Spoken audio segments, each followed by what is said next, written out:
नमस्कार दोस्तों, स्वागत है आप सभी का हमारे YouTube चैनल में।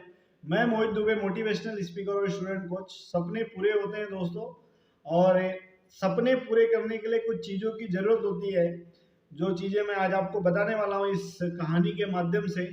और कहानी बेहद ही प्रसिद्ध व्यक्ति की जो है आपके सामने मैं रखने वाला हूँ, वो विट्ठल कामत जी की ये कहानी है।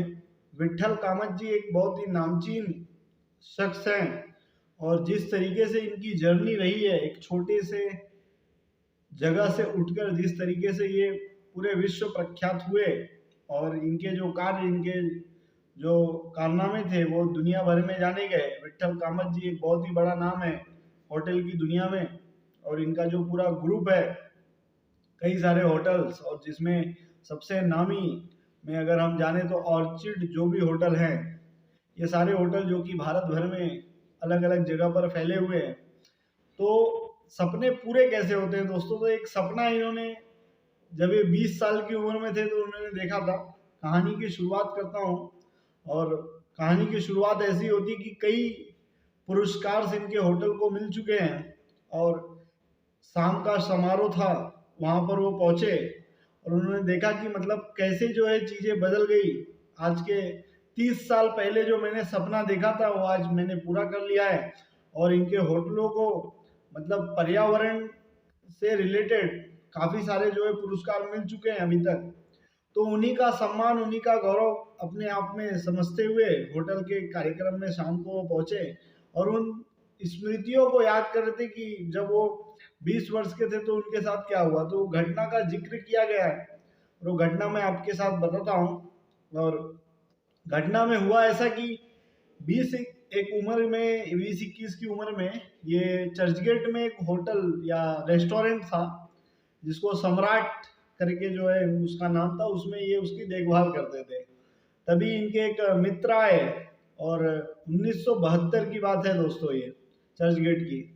तो मित्र आए और उन्होंने बताया कि यहीं पर बगल में ओबेरॉय ग्रुप जो है, बहुत बड़ा ग्रुप था ओबेरॉय उस जमाने में, उनके जो मालिक है राय बहादुर ओबेरॉय, यहीं पर जो है आए हुए हैं, उनके भी होटल का काम चालू है। तो जैसे इन्होंने सुना कि मतलब अपने होटल इंडस्ट्री का एक मालिक है, वो भी एक होटल को चलाते थे, तो वहाँ पहुँच गए उनसे मिलने। वहाँ पहुँचने के बाद उनसे बातें की। अब बातें करने की पूरी इच्छा थी इनकी। वहाँ पर पहुँचे, कोल्हापुरी चप्पल एकदम मराठी स्टाइल में, जैसा वेशभूषा होती थी पहले के ज़माने में लोगों की, वैसे वो भी पहुँच गए, विट्ठल कामत जी भी। अब 20-21 साल का एक लड़का वॉचमैन देखने के बाद बोलता है, वहाँ कहाँ जा रहे हो? तो बोले कि मुझे ओबेरॉय साहब से मिलना है वहाँ। तो बोले नहीं, ओबेरॉय साहब से हर कोई नहीं मिल सकता, आप रुको। तो उन्होंने बोला नहीं नहीं, हमको तो मिलना है। तो वॉचमैन ने जाने दिया, क्योंकि उन्हीं के उम्र का थोड़ा बहुत लड़का एकदम दिख रहा था। तो उन्होंने बोला ठीक है जाओ। तो आगे गए, तो कोल्हापुरी चप्पल और वो सेम वेशभूषा में सामने खड़े हुए राय बहादुर ओबेरॉय जी के। तो उन्होंने पूछा कि मतलब क्या है, आप कॉन्ट्रैक्टर है क्या इस जगह के? तो बोले नहीं साहब, मैं कॉन्ट्रैक्टर नहीं हूँ। तो राय बहादुर जी ने पूछा तो क्या हो? तो बोले मैं होटल वाला हूँ। होटल वाला? तो राय बहादुर जी को भी लगा अपना आदमी है भाई, वो भी होटल वाले, ये भी होटल वाला। तो बोला कि कौन सा होटल है तुम्हारा? तो बोले सम्राट होटल है। कहाँ पर है ये? चर्चगेट में है, यहीं पर जो है फुल्ली एयर कंडीशनर होटल है। तो ओबेरॉय जी ने बड़े आश्चर्यचकित होकर पूछा कि फुल्ली एयर कंडीशन का क्या मतलब है तुम्हारा? तो वो होटल होटल कर रहे थे। तो उन्होंने बताया कि ऐसा जैसा रहता है, एक बंद कमरा और वो अंदर सब वैसी व्यवस्था। तो राय बहादुर ओबेरॉय जी ने कहा इसका मतलब तुम्हारा रेस्टोरेंट है। तो इनके भी समझ में आ गया विट्ठल कामत जी की। अभी तक उनको फर्क नहीं था कि होटल क्या होता है, रेस्टोरेंट क्या होता है, इसमें ज्यादा उनको अंतर नहीं पता था। तो उनके भी समझ में आ गया कि होटल क्या है और रेस्टोरेंट क्या है। तो उसके बाद कई सारी बातें हुई उसमें आपस में, जो है उन्होंने बताया। तो राय बहादुर जी ने पूछा कि क्या बनना चाहते हो, क्योंकि 20 साल का एक लड़का था, होटल चला रहा है, मतलब ये अपने आप में गर्व की बात है। तो उन्होंने पूछा कि भाई क्या बनना चाहते हो? तो उस समय विट्ठल कामत जी ने भी आंखों में आंखें डाल के राय बहादुर जी से कही, फुल्ली कॉन्फिडेंट, और एक सपना वहीं खड़े खड़े उनकी आंखों में जो दिख रहा था वो राय बहादुर जी ने उनकी आंखों में देखा। और उन्होंने कहा, विट्ठल कामत जी ने कहा कि मुझे आपसे भी बड़ा होटल वाला बनना है, मुझे आपसे भी बड़ा होटल वाला बनना है। तो बोला ओह आई सी।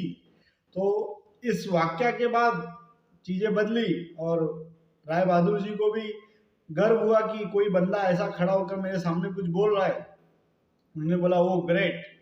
उसके बाद कुछ सालों बाद होटल का जो उनका सपना था, वो पहला होटल उन्होंने स्थापित किया और वहां पर राय बहादुर जी को निमंत्रण गया। राय बहादुर जी किसी कारणवश वहां नहीं पहुंच पाए, तो उनके बेटे को उन्होंने भेजा था।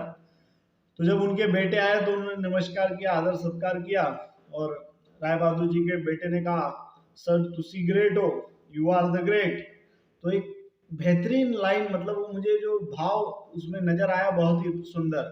तो उन्होंने बोला कि no sir, I am not a great, I am your follower. ये बात उन्होंने कही, I am your follower. Oberoi ji का तो मैं फॉलोवर हूँ, मैं कोई महान आदमी नहीं हूँ, मैं तो एक फॉलोवर हूँ, उनको फॉलो कर रहा हूँ और आगे बढ़ रहा हूँ। तो उसके बाद बातचीत हुई उनकी जो है आपस में। फिर कुछ समय बाद राय बहादुर जी उनको मिले और इन्होंने नमस्ते वमस्ते पूरा आदर सत्कार के साथ, प्रेम भाव के साथ उनसे बातें की। तो राय बहादुर जी ने बोला कि मुझे तुम आज भी याद हो। कई सारे लोग मिलते हैं, कई सारे युवक मुझे मिलते हैं, लेकिन तुम मुझे आज भी याद हो। तो उन्होंने बोला कि ऐसा क्या है कि मैं आपको आज भी याद हूँ।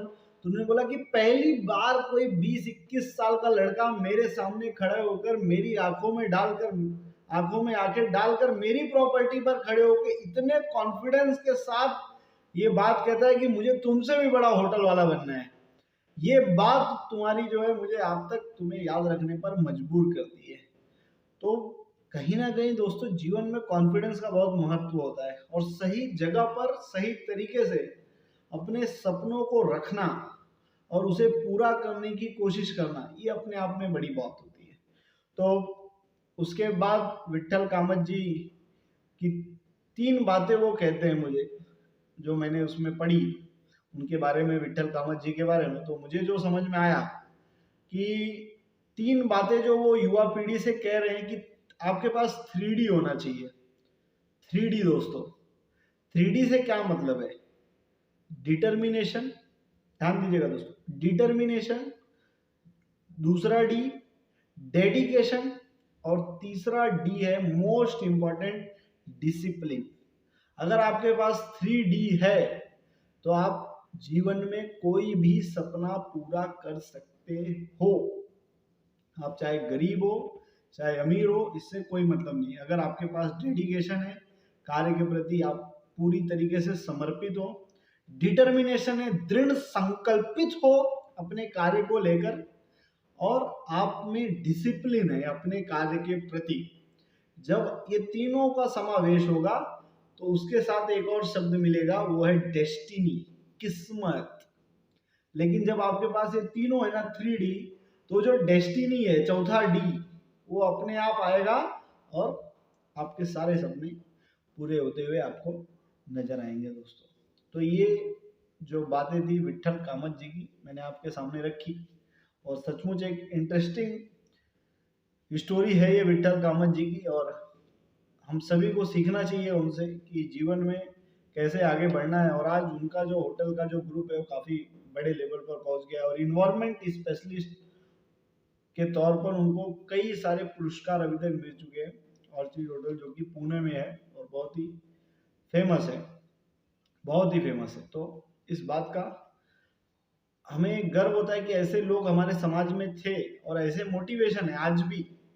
कई लोग हमको ऐसे देखने के लिए मिलते हैं। और राय बहादुर ओबेरॉय जी की कहानी कुछ दिलचस्प है, अगले वीडियो में मैं उनकी कहानी भी रखने वाला हूँ आपके सामने। फिलहाल विट्ठल जी की बातों को समझिए, 3D लाइए अपने अंदर। 3D के साथ जब आप जीवन में आगे बढ़ेंगे तो चौथा डी आएगा और 4D हो जाएगा। 4D से आपके सारे सपने पूरे हो जाएंगे दोस्तों। सपने सच होते हैं, सपने देखना जरूरी है और उन सपनों को पूरा करने के लिए, उन सपनों को पूरा करने के लिए जागने की जरूरत है। जब आप जागेंगे तो ऑटोमेटिकली आपके पूरे सपने पूरे होंगे दोस्तों। अगर मेरा वीडियो पसंद आया हो और मेरा चैनल आप प्लीज लाइक एंड सब्सक्राइब करें, ताकि ऐसे ही इंटरेस्टिंग लोगों की कहानी मैं आपके सामने लेके आ सकूं और आपके भी सपने जरूर पूरे हो, ऐसी आशा के साथ आप सभी का बहुत बहुत